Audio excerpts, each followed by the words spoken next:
ஹரே ராமா ஹரே கிருஷ்ணா. ராமாயணத்துல தானியமாலினி யாரு அப்படின்றத தான் இந்த வீடியோல பார்க்க போறோம். தானியமாலினி இலங்கை அரசன் ராவணனோட இரண்டாவது மனைவி. தானியமாலினி ராவணன் எங்க போனாலும் கூடவே போகிற பழக்கம் உள்ளவங்க. ராவணன் சீதையை கடத்திட்டு வந்து அசோகவனத்துல வச்சுக்கிட்டு ஒவ்வொரு நாளும் சீதை கிட்ட போய் தன்னை ஏத்துக்கோ, தன்னை கல்யாணம் பண்ணிக்கோ அப்படின்னு மன்றாடிக்கிட்டே இருந்தாரு. ஒவ்வொரு தடவையும் ராவணன் சீதையை பார்க்க போகும்போதெல்லாம் தானியமாலினி கூடவே போனாங்க. சீதை அசோகவனத்துல வந்து சேர்ந்த கொஞ்சம் மாதங்களுக்கு பிறகு ஹனுமன் சீதையை பார்க்கிறதுக்கு ஆகாய மார்க்கத்துல வந்துட்டாரு. வந்து சீதையை பார்த்து பேசவும் செஞ்சாரு. அந்த சமயத்துல ஹனுமன் சீதை கிட்ட ராவணன் இப்ப என்னதான் சொல்றான் அப்படின்னு கேட்கும்போது, இதோ இன்னும் கொஞ்ச நேரத்துல அவன் இங்க வருவான், என்கிட்ட பேசுவான், இந்த மரத்து மேல உட்காந்துட்டு அவன் என்ன பேசுறான்றத நீயே கேளு அப்படின்னு சொல்றாங்க சீதம்மா. உடனே ஹனுமன் அந்த மரத்து மேல ஏறி உட்காந்துக்கிறாரு.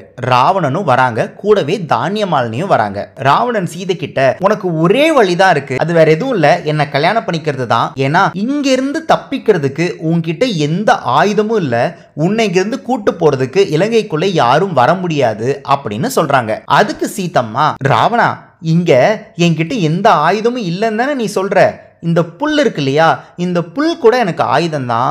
இந்த புல்லையே பிரம்மாஸ்திரமா யூஸ் பண்ணி என்னோட கணவர் அந்த காக்காசுரன் மேல செலுத்தினாரு. என்னோட கணவரால் அது முடியும்னா என்னாலேயே அது முடியும். ஆனா இன்னமும் நீ திருந்தணும் அப்படின்றதுக்காக தான் நான் காத்துக்கிட்டு இருக்கேன் அப்படின்னு சொல்றாங்க. அது மட்டும் இல்லாம இன்னொன்னு என்ன சொல்றாங்கன்னா, இலங்கைக்குள்ள யாருமே வர முடியாது என்னை காப்பாத்த அப்படின்னு தானே நீ சொல்ற, யாருக்கு தெரியும் இங்க இருக்கிற ஒரு குரங்கு கூட என்னை காப்பாத்தி கூட்டு போக முடியும் அப்படின்னு சொல்றாங்க. இவ்வளவு தெனாவட்டா பேசுற சீதையை பார்த்து ராவணனுக்கு கோவம் ஜாஸ்தி ஆகுது. இவ்ளோ ஓவரா பேசுறியா நீ, இதோ இப்பவே உன்னை கொன்னுடுற அப்படின்னு ராவணன் சீதையை நெருங்கும் போது தானியமாலினி தான் ராவணனை தடுத்து நிறுத்தி சமாதானப்படுத்தி அங்கிருந்து கூட்டிட்டு போறாங்க. தானியமாலினி மட்டும் தடுக்கல அப்படின்னா ஒருவேளை ராவணன் கையால சீதையோட உயிர் போயிருக்கும். தானியமாலினியால சீதையோட உயிர் காப்பாற்றப்பட்டதுனால நம்மளோட இசிஜி கார்ட்ஸ்ல தானியமாலினிக்கு பாசிட்டிவ் சிம்பிள். இன்னும் நீங்க தானியமாலினியை பத்தி நிறைய தெரிஞ்சுக்கணுமா, இந்த வீடியோ டிஸ்கிரிப்ஷன்ல இருக்கிற லிங்கை பார்க்க மறந்துடாதீங்க. ஹரே ராமா ஹரே கிருஷ்ணா.